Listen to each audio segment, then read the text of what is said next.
সঞ্চয় ছোট ছেলে শহীদ ওসমান হাদি আজকে লাশ আমার কাঁধে বহন করতে হচ্ছে।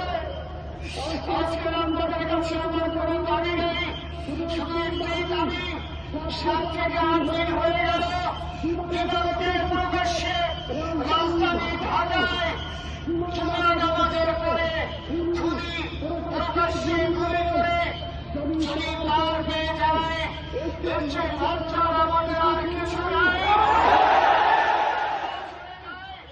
আজ থেকে 7 ঘন্টা সময় তারা কেমন করে গেল এই প্রশ্ন জাতির কাছে রেখে গেলাম। আমার কোনো চাওয়া পাওয়া নাই। আমার ভাই ওসমান হাদি শহীদ হয়েছে, শহীদটা আমার না ছিল।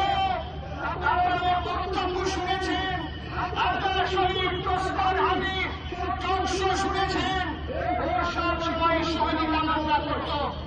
আল্লাহ তাআলা ওর শহীদি সেই মুখ নসিব করে দিয়েছেন। কিন্তু আপনাদের কাছে আমি এই